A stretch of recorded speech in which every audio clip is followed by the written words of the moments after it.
सभी को मेरा नमस्कार। मैं विकास शर्मा, मेरे YouTube चैनल जिसका नाम है एस्ट्रोलॉजी टीचिंग बाय विकास शर्मा, आप सभी का मैं बहुत बहुत स्वागत करता हूं।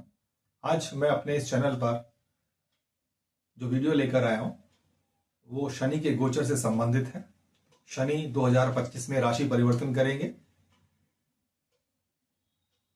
और उनके राशि परिवर्तन के परिणाम स्वरूप जो जो परिवर्तन होंगे, किस राशि से वो निकलेंगे और किस राशि पर उनका जो है साढ़े साती का प्रभाव होगा और किस पर उसका पहला चरण होगा, किस पर उसका दूसरा चरण होगा और किस पर अंतिम चरण होगा, साथ ही साथ उनकी ढैया। तो ये सारी बातें शनि के संबंधित मैं आपको इस वीडियो में बताने जा रहा हूं।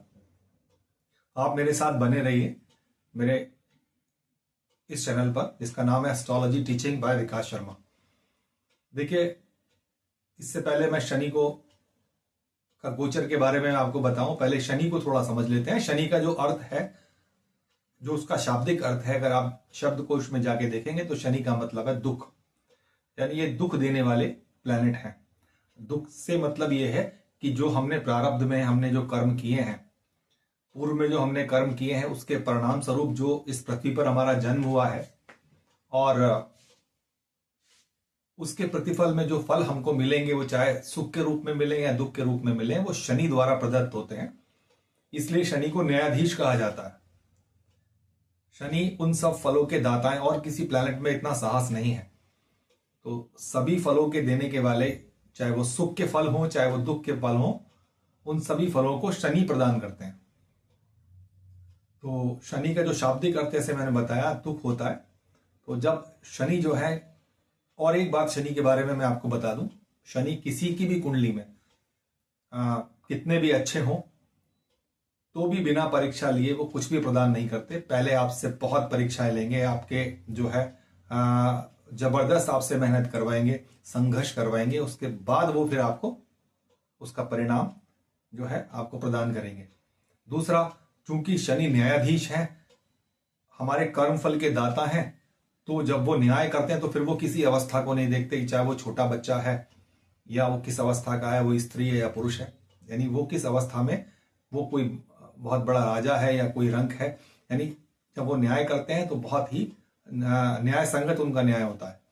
तो ये बात हमको समझनी पड़ेगी शनि के बारे में। शनि जो है आयु के भी दाता है, साथ ही साथ शनि जो है मृत्यु के भी दाता है। जब जब हम कुंडली को पढ़ते हैं तो शनि की स्टडी बहुत इंपॉर्टेंट हो जाती है। दूसरे जो ग्रह हैं उनकी बनस्पत जो है, क्योंकि जितने भी फल मैंने आपको बताया इस जीवन में हमको भोगने हैं, उनको देने वाले भगवान शनि हैं। और शनि हमसे बहुत ज्यादा संघर्ष करवाते हैं और संघर्ष के परिणाम स्वरूप हमको जो है हमको फल मिलता है, चाहे वो दुख के रूप में मिले या सुख के रूप में मिले, वो फल देने वाले भगवान शनि हैं। चलिए अब मैं आता हूं शनि के गोचर के बारे में। ठीक है, तो शनि का गोचर 2025 में कुंभ राशि में इस समय वर्तमान में चल रहे हैं और पूर्वा भाद्रपद का तीसरा चरण इस समय चल रहा है और 2025 में शनि कुंभ राशि को छोड़ के मीन राशि में प्रवेश करेंगे। वो समय मैं आपको बता देता हूं। वो समय होगा 29 मार्च 2025 रात्रि के 10:07 पर शनि जो है कुंभ राशि से निकलेंगे और मीन राशि में प्रवेश करेंगे। मीन राशि में पहले से ही वहां राहु विराजमान है, तो कुछ समय वो राहु महाराज के साथ भी बैठेंगे शनिदेव। अब शनि जब मीन राशि में जा रहे हैं तो मीन राशि 3 नक्षत्रों से मिलकर बनी हुई है। मैं आपको उनके नाम बताता हूं। देखिए, पूर्वा भाद्रपद का अंतिम चरण जो मीन राशि का पहला चरण होगा, उसके बाद उत्तरा भाद्रपद जो शनि का नक्षत्र है और रेवती जो बुध का नक्षत्र है। जो पूर्वा भाद्रपद का जो अंतिम चरण है, जो मीन राशि के अंदर पहला चरण कहलाता है, वो गुरु का नक्षत्र कहलाता है। तो 3 नक्षत्र होते हैं, गुरु के और शनि के स्वयं के और बुध के। ये 3 नक्षत्रों में शनि जो है 2025 में मीन राशि में संचार करेंगे। अब देखिए, जब शनि किसी भी राशि में जाते हैं तो अमुक नक्षत्रों से वो गुजरते हैं, क्योंकि राशि जो है नक्षत्रों से मिलकर बनी हुई है। तो वहां पर देखा जाता है कि शनि किन नक्षत्रों से संचार कर रहे हैं। अगर वो अपने मित्र नक्षत्र से या सम नक्षत्र से संचार कर रहे हैं, उन जो ग्रहों के स्वामी हैं, तो वहां शनि का जो जो है असर है वो सामान्य रहता है, यानी बहुत ज्यादा वो उसको प्रभावित नहीं करते, व्यक्ति को थोड़ा क्षमा करते हैं। तो मीन राशि में भी इस प्रकार का है। पर चूंकि मीन राशि में पहले से ही यहाँ राहु विराजमान है, तो ये जो संबंध बन रहा है, इसलिए बहुत सारी राशियों के ऊपर इसका प्रभाव जो है बहुत व्यापक पड़ने वाला है 2025 में। अगर मैं राष्ट्र के परिप्रेक्ष्य में बात करूं तो बहुत ज्यादा उथल पुथल का समय इस समय आपको देखने को मिलेगा। बहुत ज्यादा परिवर्तन का समय होगा, महंगाई बहुत ज्यादा होगी, जन आक्रोश की भावनाएं प्रबल होंगी, और जो है अशांति का सा माहौल आपको इस वर्ष देखने को मिलेगा। साथ ही साथ किसी महत्वपूर्ण व्यक्ति के जीवन को हानि भी हो सकती है, लेकिन बहुत ज्यादा मैं इसमें डिटेल में नहीं जाऊंगा। आने वाले वीडियो में मैं जब सेपरेट राष्ट्र के परिप्रेक्ष्य में वीडियो बनाऊंगा तब मैं उसमें ज्यादा एक्सप्लेन करूंगा। अभी ये समझते हैं। और व्यक्तिगत जीवन में भी 2025 में बहुत सारे जो व्यक्ति हैं अमुक लग्नों के, उसमें जो शनि का इस समय जो संचार होगा वो कहीं ना कहीं जो है अशुभता वाला संचार होगा, वो मैं अभी आपको बताऊंगा। ठीक है, तो 29 मार्च 2025 को मीन राशि में, कुंभ राशि से निकलकर मीन राशि में जाएंगे रात्रि 10:07 पे। उसके बाद 14 मई 2025 को ये अपनी गति से 3 गुना गति में संचार करने लगेंगे। देखिए, जब कोई भी प्लैनेट है वो अपनी गति से 3 गुना, या कोई भी, मैं एक व्यक्ति की बात करता हूं यहाँ पे, कोई भी व्यक्ति को अगर जब हम सहज चल रहे होते हैं तो सहज भाव से चलते हैं, जब हम दौड़ते हैं तो कहीं ना कहीं हमारे जीवन में रिस्क होता है, गिरने का डर होता है, हम असहज हो जाते हैं, हमारे हृदय की गति बढ़ जाती है, श्वास जो है बढ़ जाती है, ऑक्सीजन की कमी हो जाती है। यही ग्रहों के साथ भी है। जो ग्रह 2.5 साल में एक राशि में संचार कर रहा है, वो 10 महीने में एक राशि को पार करेगा। उस गति से जब वो आ जाता है तो कहीं ना कहीं जो है वो अतिचारी गति कहलाती है, यानी बहुत अति वेग से वो जो है संचार करेंगे कुछ समय के लिए। तो कहीं ना कहीं जो है व्यवधान, कहीं ना कहीं अवरोध, कहीं ना कहीं जो है नुकसान बहुत सारी राशियों को देखे जाएंगे। तो इसको अशुभ गति कहा जाता है। ठीक है, अच्छा, जो वर्ष की गणना करते हैं तो हमने 3 प्लैनेट जो है मुख्य तौर पे लिए हैं। उसमें शनि है पहले, जो एक राशि में 2.5 साल का समय लेते हैं संचार करने में। दूसरे कहलाते हैं गुरु, जो 13 महीने का समय लेते हैं। और तीसरे है राहु केतु, जो 18 महीने का समय लेते हैं। जब हम वर्ष की गणना करते हैं तो इन 3 प्लैनेट को आधार बना के गणना करते हैं, इनका जो है इनको कंसिडर करते हैं, उसके फलस्वरूप जो है हम फलित करते हैं, प्रेडिक्शन करते हैं। ठीक है, तो आज मैं पहले शनि की बात बता रहा हूं आपको, इसके बाद मैं आपको अगले वीडियो में गुरु, उसके बाद फिर राहु केतु के संचार के बारे में बताऊंगा। ठीक है, तो 29 मार्च 2025 को मीन राशि में रात्रि 10:07 पे जाएंगे। ठीक है, उसके बाद 14 मई से उनकी गति जो है बहुत तीव्र हो जाएगी, जो है 3 गुना स्पीड से जो है वो जो है गतिमान होंगे, जो कि अशुभ गति कहलाती है, क्योंकि शनि स्वयं में बहुत धीरे चलने वाले प्लैनेट है, बहुत स्लो चलते हैं और सबसे अधिक समय तक एक राशि में रहते हैं। ठीक है, उसके बाद 18 मई 2025 को ये अपनी वक्र गति से जो है गतिमान होंगे। एक तो अतिचारी गति, उसके बाद फिर वो उल्टी गति। अब आप कोई भी व्यक्ति से कह दिया जाए कि पीछे आप चलिए, तो भी एक बहुत बड़ा रिस्क होता है। उससे कहिए पीछे आपको दौड़ना है, नहीं बैक आपको दौड़ लगानी है, तो ये बहुत ही ज्यादा रिस्की होता है। व्यक्ति बहुत असहज हो जाता है और उसको गिरने का, चोट लगने का डर होता है। तो जब ये वक्र गति में कोई भी ग्रह होता है ना, तो वो जो है बलवान हो जाता है, चाहे शुभ ग्रह हो या अशुभ ग्रह हो, बलवान हो जाता है। अब देखिए, जहां तक शुभ और अशुभ ग्रह की बात है, हमारे ज्योतिष शास्त्र के अंदर कुछ ग्रहों को शुभ ग्रहों की संज्ञा दी गई है, कुछ को अशुभ ग्रहों की संज्ञा दी गई है। यानी सौम्य ग्रह, यानी बृहस्पति और शुक्र, ये निर्विवाद जो है सौम्य ग्रह कहलाते हैं। चंद्रमा और बुध के ऊपर कंडीशन अप्लाई होती है। सामान्यतः ये 4 ग्रह शुभ ग्रह की श्रेणी में आते हैं। ठीक है, उसके अलावा जो क्रूर ग्रह है वो सूर्य है, मंगल है, शनि है और राहु केतु है। ये क्रूर ग्रह की श्रेणी में आते हैं या अशुभ ग्रह कह सकते हैं।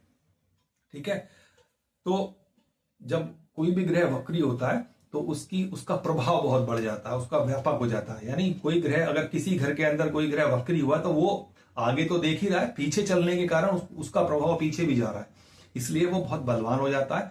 और वक्री ग्रह जो है, चाहे शुभ ग्रह वक्री हो चाहे अशुभ ग्रह वक्री हो, दोनों ही बलवान होते हैं। परंतु शुभ ग्रह वक्री होने पर उनका स्वभाव जो है शुभता और अधिक प्रदान करता है, और अशुभ ग्रह अगर आपकी कुंडली में अकारक है तो बहुत ज्यादा मात्रा में वो अशुभता प्रदान करेंगे आपके लिए। शनि अगर आपकी कुंडली में आकारक है तो ये शनि का जो वक्री चाल है ये आपको बहुत ज्यादा अशुभता देने जा रही है। कौन कौन सी राशि में ये अशुभता प्रदान करेंगे वो मैं अभी आपको बताऊंगा। ठीक है, तो ये सूत्र मैंने आपको बताया है वक्री ग्रह के बारे में। ठीक है, उसके बाद 13 जुलाई 2025 से 28 नवंबर 2025 तक ये वक्र गति में जो रहेंगे, जो है वक्र गति रहेगी, इनकी वक्री अवस्था में रहेंगे। उसके बाद पुनः ये मार्गी होंगे और फिर जो है आगे की तरफ संचार करेंगे। तो ये मोटा मोटा शनि के बारे में मैंने, उनकी गति के बारे में, उनके किस राशि में संचार कर रहे हैं उसके बारे में मैंने आपको बताया है। साथ ही साथ अब बात करते हैं साढ़े साती की और शनि की ढैया की। देखिए, साढ़े साती या शनि की ढैया चंद्रमा से देखी जाती है। आपकी कुंडली में आपका चंद्रमा जिस राशि के अंदर बैठा हुआ है वहां से जो शनि की पोजीशन होगी वो कंसिडर करते हैं हम लोग। ठीक है, अभी शनि जो है कुंभ राशि से निकलकर मीन राशि में जाएंगे तो एक तो मकर राशि जो है साढ़े साती से मुक्त हो जाएगी। तो मकर राशि वालों के लिए थोड़ा जो है समय अनुकूल आएगा, उनके कार्य क्षेत्र को लेके, उनके व्यवसाय को लेके, उनके धन संबंधी मामलों को लेके, प्रमोशन को लेके, ये सारी चीजें उनके लिए थोड़ा सामान्य होंगी। देखिए, शनि के बारे में एक बात कही जाती है, शनि चाहे कितने भी शुभ हों, एक और सूत्र मैं आपको ये बता रहा हूं, शनि चाहे कितने भी शुभ हों लेकिन बिना मेहनत कराए, बिना संघर्ष कराए वो कुछ भी प्रदान नहीं करते हैं। शनि के बारे में इस बात को समझ लीजिए आप। चाहे कोई व्यक्ति, आपने देखे होंगे बहुत सारे ऐसे व्यक्ति हैं जो नीचे से, ग्रास रूट लेवल से, नीचे से एकदम निकले और उन्होंने देश में और विश्व में अपना नाम कमाया, किसी भी फील्ड में हो चाहे तो वो केवल शनि ही प्रदान कर सकते हैं ऐसी अवस्था। नीचे से वो संघर्ष कराया, उसके उपरांत उनको फिर ऊपर बहुत ज्यादा टॉप के ऊपर उन्होंने भेज दिया, यानी बहुत बड़ी अवस्था उनको प्रदान की, उनका नाम हुआ, उनका जो है उनको पैसा मिला, यानी बहुत विश्व के अंदर वो पहचाने जाने लगे। ये केवल शनि के अंदर है, लेकिन बिना मेहनत कराए शनि कुछ भी प्रदान नहीं करते हैं, इस बात को आप समझ लीजिएगा। शनि के अंदर एक यही गुण है कि चाहे वो राजा हो या रंक हो, वो किसी को देखते नहीं है, किसी अवस्था को नहीं देखते। जब जिसके ऊपर आते हैं तो उससे बेहद बेहद संघर्ष कराते हैं। और शनि जब अगर आपकी जीवन के अंदर आपके कर्म अच्छे नहीं है तो ऐसा लगता है कि मैं इस जीवन में केवल दुख भोगने के लिए ही आया हूं।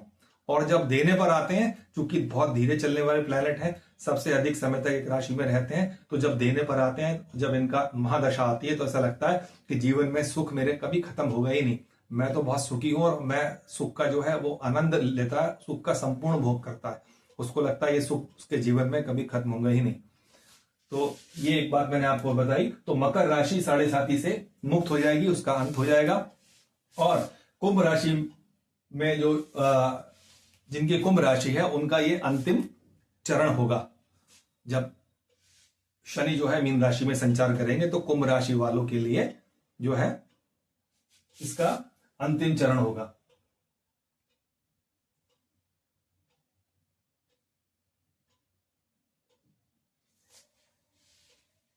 उसके बाद बात करते हैं मीन राशि वालों के लिए शनि का दूसरा चरण प्रारंभ हो जाएगा जब ये मीन राशि में आएंगे। और मेष राशि वालों के लिए साढ़े साती प्रारंभ हो जाएगी, जिसका पहला चरण प्रारंभ होगा। और ये लगभग 30 वर्षों के बाद ऐसा हो रहा है कि मेष राशि जो है साढ़े साती के प्रभाव में आ रही है। तो मकर राशि साढ़े साती से मुक्त हो गई, कुंभ राशि पर अंतिम चरण आ गया, मीन राशि पर दूसरा चरण और मेष राशि पर साढ़े साती का प्रभाव शुरू हो गया, यानी पहला चरण प्रारंभ हो गया। अब 7.5 साल जो मेष राशि है ये साढ़े साती के प्रभाव में रहेगी। ठीक है, अब बात करते हैं शनि की ढैया की। देखिए, जब भी चंद्रमा से शनि चतुर्थ या अष्टम आते हैं तो इसको छोटी ढैया कहा जाता है। ठीक है, तो धनु राशि से ये चतुर्थ भाव में आएंगे शनि, तो छोटी ढैया यहां पर शनि की लगेगी। उसी तरह जब सिंह राशि से ये अष्टम होंगे, मीन राशि में आएंगे तो सिंह राशि से अष्टम पड़ती है तो छोटी ढैया का प्रारंभ होगा। अब इसका मतलब क्या होता है? देखिए, साढ़े साती से डरना तो किसी को है नहीं। जीवन में ऐसा कोई व्यक्ति नहीं है जिसके जीवन में संघर्ष ना हो, दुख ना हो, रोग ना हो, परेशानियां ना हो, क्योंकि ये जीवन का आधार है। और कर्म भगवान कृष्ण ने कहा है कि कर्म करते रहिए, फल की आपको चिंता नहीं करनी, तो कर्म से हमको डरने की आवश्यकता नहीं है। तो किस प्रकार के ये बाधाएं देते हैं, किस प्रकार का ये स्वरूप रखते हैं इन साढ़े साती के समय में, ये अलग अलग राशि, अलग अलग लग्नों के लिए अलग अलग होता है। जहां ये अपनी राशियों में होते हैं या कारक राशि लेके आते हैं, जैसे तुला राशि में, अपनी कुंभ राशि में, मकर राशि में, कन्या या मिथुन राशि में, तो यहां पर भी शनि जो है, जबकि इनकी खुद की राशि है, कारक भी है, तो यहां बहुत अच्छे कहे जाते हैं। लेकिन फिर भी मैं आपको बता चुका हूं, कितने भी शुभ हों, बिना संघर्ष कराए ये कुछ भी प्रदान नहीं करते। तो संघर्ष तो इनको भी देंगे, लेकिन और राशियों की अपेक्षा इनके साथ जो है, इनका स्वभाव जो है हल्का होगा, तो इनके पास थोड़ी शुभता भी होगी। और बाकी राशियों के ऊपर तो शनि अगर आपके लिए शुभ नहीं है तो और अशुभता ली, और बहुत सारे योग संयोग आपकी कुंडली में है, तो बेहद आपको संघर्ष का समय देते हैं। और संघर्ष का देने का मतलब क्या है कि जैसे सोने के जो स्वर्ण के आभूषण बनाते हैं, उससे पहले सोने को तपाया जाता है, गर्म किया जाता है, उसके बाद उसको आभूषण में परिवर्तित किया जाता है। इसी तरह व्यक्ति को उसके कर्म से, जो कर्म का जो प्रतिफल है उसको भोगने की बाद व्यक्ति जो है पूरी तरीके से उन कर्मों से मुक्त हो जाता है, यानी पूरी तरह से वो शुद्ध हो जाता है, प्यूरिफाई हो जाता है। जैसे कोई व्यक्ति को कोई अपराध किया, उसको जो है न्यायालय ने सजा सुनाई और उसको कारावास हुआ। कारावास के बाद जब वो मुक्त होकर आएगा, अब उसके ऊपर किसी प्रकार का कोई जो है अपराध नहीं रहा और वो अपराध मुक्त हो गया है, वो बिल्कुल स्वतंत्र होकर अपना जीवन यापन कर सकता है। तो पाप मुक्त करती है शनि जो है, कितना शुभ कार्य करते हैं, हम सबको पाप मुक्त करते हैं, तो शनि जो है बहुत शुभ कहलाते हैं।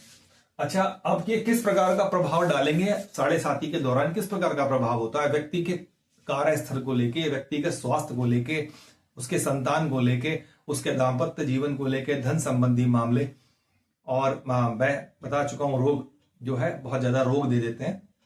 तो इस प्रकार के जो संभावनाएं इस वर्ष कुछ अमुक राशियों को ज्यादा देखने को मिलेंगी। वो कौन कौन सी राशि है उसको समझते हैं। मिथुन राशि, कर्क राशि, सिंह राशि, कन्या राशि, और वृश्चिक राशि, धनु राशि और मीन राशि। ये राशि वाले थोड़े सावधान हो जाइए, और कुछ ना कुछ प्रभाव जो है, संघर्ष की स्थिति इन राशि वालों को इस वर्ष देखने को मिलेगी। अब इसका उपाय क्या है, देखिए उपाय क्या होता है। कुछ कर्म ऐसे होते हैं जिनके कोई उपाय नहीं हो सकते। देखिए कोई भी हम मंत्र कर लें या कोई भी कार्य कर लें, वो 20% काम करता है, 80% तो आपको भोगने होते हैं, ठीक है। उनका कोई वो नहीं है, उसका कोई तोड़ नहीं है। इसलिए जीवन के अंदर करना आपको क्या है उपाय के तौर पे, जिस भी ईश्वर को आप मानते हो बचपन से। बहुत से लोग पूछते हैं हमारे ईष्ट कौन है। देखिए आपने बचपन से आपके माता पिता ने जो संस्कार दिए, उसके परिणाम स्वरूप किसी एक ईश्वर की तरफ आपका रुझान रहा होगा, वही ईश्वर आपके लिए ईष्ट है। उनका आप ध्यान कीजिए, उनके नाम का स्मरण कीजिए, निरंतर उनका नाम लीजिए। और दूसरा काम क्या है, एक घाट बांध लीजिएगा कि पशु पक्षी उनको चारा या दाना डालना है, जल की व्यवस्था करनी है, और गरीब व्यक्तियों को धन नहीं देना, लेकिन अन्न, वस्त्र और जल इसका जितना हो सकता है अपने हाथ से दान कीजिए। जानवर हैं, कुत्ते हैं, उनकी आप सेवा कीजिए, उनको रोटियां डालिए। निरंतर ये कार्य आपको करना है। अगर आप ये काम करते हैं तो यकीन जानिए 80% शनि आपकी कुंडली में शुभ हो जाएंगे। देखिए परेशानी वो जरूर देंगे, अगर आपको खाई में फेंकने वाले होंगे तो आपको छोटे से गड्ढे में डाल के निकाल लेंगे। तो ये शनि की एक जो है बचाव का एक यही मात्र उपाय है, इसके अलावा कोई उपाय नहीं। भोग तो भोगना ही पड़ेगा, लेकिन वहां पर क्योंकि आपने सेवा की, आपने जो निर्जीव जीवों की सेवा की, मनुष्यों की सेवा की, उनको धन दिया, अन्न दान से बड़ा कोई दान नहीं होता। तो इसलिए अन्न और जो वस्त्र आप दान करेंगे या जल दान करेंगे, इससे आपके जीवन में जो घटनाएं दुर्घटनाएं होने वाली हैं वो बहुत कम होके रह जाएंगी, ठीक है। तो आज मैंने बहुत जो है संक्षेप में आपको इस शनि का जो गोचर आपको बताने का प्रयास किया है, ठीक है। तो इससे भयभीत होने की आवश्यकता बिल्कुल भी नहीं है। शनि हर व्यक्ति के जीवन में उसको जो है पाप कर्मों से निकालने के लिए ही आते हैं, ताकि वो व्यक्ति जो है पाप कर्मों से मुक्त हो जाए, फिर से उसका जीवन जो है शुभ हो जाए। इसलिए निरंतर भगवान का भजन और दान पुण्य जो मैंने आपको बताया वो आपको करना है। और कोई दिन मत देखिए बहुत से लोग कहते हैं इस दिन दान कीजिए, उस दिन दान कीजिए, काली गाय को दान कीजिए, सफेद गाय को दान करना है। किसी भी व्यक्ति को अन्न दान के लिए कोई कंडीशन अप्लाई नहीं होती। कोई भी व्यक्ति है, जवान, बूढ़ा, बच्चा, किसी भी अवस्था का व्यक्ति है उसको आप अन्नदान कर सकते हैं, ठीक है। इसलिए अन्नदान में कोई वो नहीं है, लेकिन हम ज्यादातर अन्नदान उन्हीं को करते हैं जो सक्षम नहीं है, ठीक है। तो अंधे हैं, कोढ़ी हैं, ऐसे जो व्यक्ति हैं, गरीब लोग हैं, उनको यथासंभव अपने औकात से बाहर आपको नहीं जाना है। यथासंभव ये दान आपको निरंतर करना है और भगवान का नाम लेते रहना है, इससे आपका बचाव हो जाएगा, ठीक है। तो अंत में मैं इस वीडियो को समाप्त करता हूं, और ये वीडियो आपको कैसा लगा, ये जानकारी आपको कैसी लगी, आप मुझे कमेंट्स कर सकते हैं। अगर ये वीडियो अच्छा लगा तो इसको लाइक कीजिए, और एक और बात, ज्यादा से ज्यादा इसको शेयर कीजिए ताकि और दूसरे लोग भी जुड़ सके। ज्योतिष को लेके बहुत ही भ्रामकता है, बहुत ही लोगों को डराया जाता है। डरने की तो कोई बात है नहीं, जो जीवन में होने वाला है वो निश्चित है, उससे कोई टाल नहीं सकता। इस बात को आप समझ लीजिएगा। कोई ताकत आपको जो है बचा नहीं सकती। ताकत सिर्फ उस परम पिता परमात्मा में, उस गुरु में जिसको आप प्रणाम करते हो, जिसको आप ध्याते हो, जिसका आप चिंतन करते हो, वही आपको बचा सकते हैं। बाकी कोई ताकत जो है आपको बचा नहीं सकती, इसलिए डरने की कोई आवश्यकता नहीं। मृत्यु अवश्यंभावी है, एक दिन सबको आनी है, इसलिए किसी प्रकार के डर की जरूरत नहीं है। जीवन में कठिन समय आता है तो कठिन समय के बाद सरल समय भी आता है। तो मेरा जो चैनल है इसका नाम है एस्ट्रोलॉजी टीचिंग बाय विकास शर्मा। आप उसको ज्यादा से ज्यादा सब्सक्राइब कीजिए, मेरे चैनल से जुड़िए, और मेरे चैनल से जुड़ के इस ज्योतिष को मैं आप लोगों तक सरल भाषा में पहुंचाने का प्रयास करूंगा, और ज्योतिष के अंदर जो भ्रामकता है, जो मिथक है, उसको तोड़ने का भी प्रयास करूंगा। कोई डरने की आवश्यकता नहीं, मेरे साथ मिलकर आप ज्योतिष को सीखिए। मिलता हूं एक नई वीडियो में जिसमें मैं गुरु के गोचर के बारे में आपसे बात करूंगा। तब तक के लिए नमस्कार।